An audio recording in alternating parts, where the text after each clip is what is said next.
nightmares in my head, I fear that the thoughts build up until I can't hear, that my mind fills up into a creature, and it haunts me somewhere much deeper.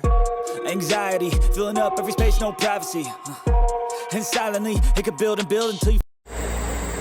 Salam sejahtera Malaysia, denyut nadi suara rakyat bergema di channel ini. Ugut dan sogok, Muhyiddin patut cermin diri. Ugut dan sogok, Muhyiddin patut cermin diri. Itu kata siapa? Puan Zarkarshi. 10 November, Malaysia kini. Seorang pemimpin UMNO meminta supaya pengerusi Perikatan Nasional Tan Sri Mahyadin Mak Yassin supaya mencermin diri sendiri sebelum beliau mendakwa kononnya 4 ahli parlimen bersatu ini yang telah menyokong Perdana Menteri Datuk Seri Anwar Ibrahim yang diugut dan disogok. Ahli Majlis Kerja Tertinggi MKT UMNO iaitu Muhammad Puan Zarkarshi membangkitkan pertanyaan kepada Mahyadin Mak Yassin, bekas Perdana Menteri itu, siapa sebenarnya yang menggunakan kaedah ugut dan sogok? Siapa? Cermin diri sebelum cakap. Sekarang trending SD. SD maksudnya sedar diri. Muhyiddin patut cermin diri katanya. Siapa yang guna kaedah ugut dan sogok? Semua ahli parlimen UMNO yang keluar parti pada tahun 2018 yang lalu dan telah masuk 2019 telah jadi menteri. Kata beliau, semua dapat jawatan. Tok Pa iaitu Mustafa Mohamed, Dr. Latif Ahmad, Iqmal Hashim Abdul Aziz, Mas Ermiyati Samsudin, Hamzah Zainuddin, Dr. Nur Azmi Ghazali dan Sabudin Yahaya. Semua dapat jawatan. Pemimpin UMNO seperti Najib Razak, Tengku Adnan Mansur, Ahmad Zahid Hamidi, Syaril Samad, Aziz Rahim, mereka pula diugut dengan puluhan tuduhan. Mereka tidak lari. Itu kata Puan Zarkarshi.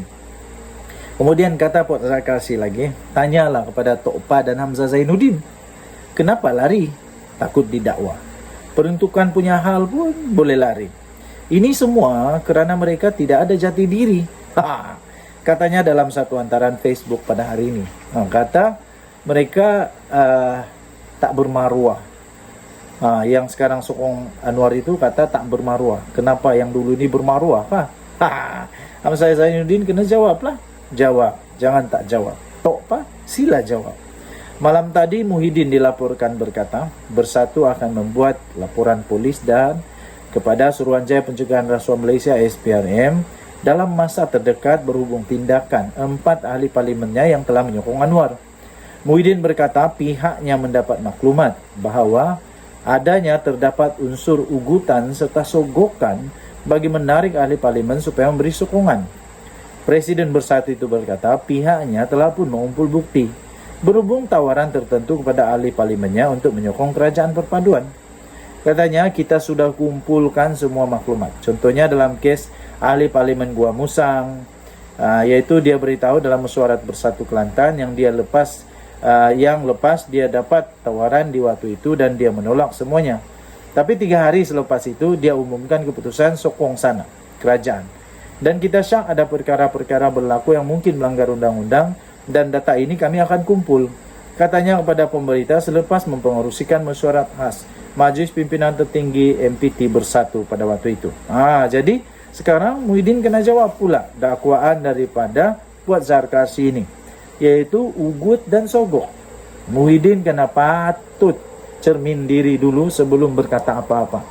Dia siap pula senaraikan nama. Ahli Majlis Kerja Tertinggi UMNO ini iaitu Puan Zarkarshi siap memberikan nama lagi untuk ditanya. Pertama, dia bagi nama Tok Pa, Mustafa Mohamed. Kedua, dia bagi nama Dr. Latif. Ketiga, dia bagi nama Iqmal Hashim, Mas Ermiyati, Hamzah Zainuddin, Dr. Nur Azli dan Sabudin Yahya. Semua mereka dapat jawatan selepas sokong ikut Muhyiddin. Lepas itu, dia juga kata Najib Razak, Kunan, Zahid Hamidi, Sahril Samad, Aziz Rahim. Pula semuanya diugut dengan puluhan tuduhan. Tapi mereka tak lari. Jadi itu kata buat Zarkasi. Malah dia suruh tanyalah pada Tok Padan Hamzah. Kenapa lari? Takut didakwa. Betul atau tidak? Kita tidak pasti. Tapi itulah yang disebut oleh Puat Zarkasi. Denyut Nadi Suara Rakyat bergema di channel ini. Jangan lupa tekan butang subscribe, like, dan share. Bye-bye. Salam sejahtera Malaysia. Denyut Nadi Suara Rakyat bergema di channel ini. Seperti yang kita ketahui, pengerusi, presiden daripada Parti Muda sendiri, iaitu Syed Saddiq Syed Abdul Rahman, telah meletakkan jawatannya sebagai presiden parti.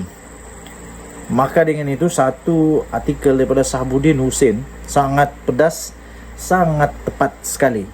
Syed Saddiq habis, Muda pun habis. Kerana apa? Muda sangat bergantung kepada Syed Saddiq. Tanpa Syed Saddiq, seolah-olah dah tak adalah bersatu pula Muda. Ahli Parlimen Muar Syed Saddiq Syed Abdul Rahman semalam dihukum penjara 7 tahun, 2 sebatan dan denda 10 juta. Dan jika gagal pula, Syed Saddiq akan dihukum penjara 4 tahun lagi sebagai gantinya. Tuan-tuan dan puan yang dihormati sekalian. Kerana itu, setelah bercerita dengan kawan sebentar tadi di kedai kopi, mereka kata, kerana Mahathir sekarang tak ada parti, apa kata Muda untuk mengambil sahaja Mahathir sebagai ahli presiden Parti Muda?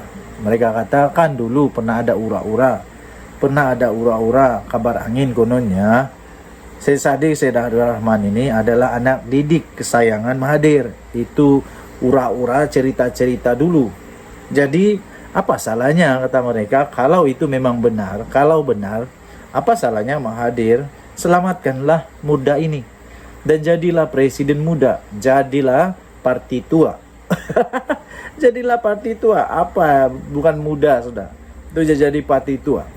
Walaupun begitu, saya sebagai pemerhati politik Malaysia, saya membantah cakap kawan saya itu. Kerana saya tidak bersetuju kalau Mahathir jadi presiden muda. Namanya pun muda. Mahathir dah tua, tak boleh. Saya harap Parti Muda tidak terperangkap dengan keadaan, tidak terperangkap dengan situasi teruk ini, yaitu tidak berpresiden, sehingga menjadi menjadi panik dan tiba-tiba mengambil Mahathir menjadi presiden, sebab tidak sesuai. Namanya muda, orangnya mesti muda, bertenaga kuat, masih lama untuk hidup. Jadi tuan-tuan dan puan-puan yang dihormati sekalian, apakah pendapat anda? Perlukah Mahathir bersama dengan Muda? Jika sebelum ini beliau mencipta sejarah sebagai pemimpin termuda dilantik sebagai menteri penuh, kini satu lagi sejarah diciptanya, yaitu Syed Saddiq Syed Abdul Rahman ini. Seiring dengan hukuman yang diterimanya, bekas Menteri Belia dan Sukan itu terus saja mengumumkan peletakan jawatannya sebagai Presiden Muda. Tindakan Syed Saddiq itu sekurang-kurangnya harus diberi pujian lah, kerana beliau tidak menjadikan kedudukannya sebagai ketua parti itu sebagai perisai bagi dirinya, daripada sabitan bersalah yang diputuskan oleh mahkamah terhadapnya. Bagaimanapun, dua persoalan yang ada di hadapan selepas ini adalah apakah nasib Muda dan apakah Syed Saddiq masih ada masa depan dalam politik negara Malaysia moden ini. Imej dan pengaruh Muda kalaupun tidak 100%, tetapi sebahagian besarnya adalah kerana Syed Saddiq. Tanpa beliau mengemudi parti, ia tidak mungkin mampu ke mana-mana. Apatah lagi pimpinan yang mengambil alih jawatan Syed Saddiq ialah Amira Aisyah Abdul Aziz, timbalan Presiden Muda sekarang ini. Amira Aisyah tidak cukup dikenali, tidak cukup wibawa, bahkan tiada aura seperti Syed Saddiq. Dengan pengunduran Syed Saddiq ini, Muda akan menjadi parti yang tiada lagi masa depan, akan habis begitu saja. Berkaitan dengan Syed Saddiq pula, walaupun beliau akan membuat rayuan, tetapi berdasarkan fakta mahkamah, kes beliau adalah kes yang jelas, mudah dan straightforward. Untuk lebih mudah memahaminya, ia hampir sama dengan kes SRC International yang dihadapi oleh Najib Razak. Jika dalam kes Najib, sejumlah wang didapati dimasukkan ke akaun bank pribadinya, dalam kes Syed Saddiq pula, sejumlah wang dipindahkan ke akaun ASB miliknya. Dengan sedemikian, keberangkalian untuk Syed Saddiq dilepaskan daripada mahkamah rayuan oleh hakim-hakim yang bijaksana adalah tipis sekali. Begitu juga dengan rayuan terakhir di Mahkamah Persekutuan nanti. Dengan arti kata lain, teramat sukar bagi Syed Saddiq untuk mengelak penjara sebagai destinasi dalam leluhur hidupnya. Beberapa tahun dihukum penjara, disebat dan didenda berjuta-juta, Syed Saddiq akhirnya akan kehilangan upaya untuk terus menggilap masa depan dalam dunia politik selepas ini. Senang cerita, Syed Saddiq akan habis dan Muda juga akan habis. Perlukah Mahathir selamatkan Muda? Kita lihatlah nanti. Dan apa pula tindakan daripada Muda? Bye-bye.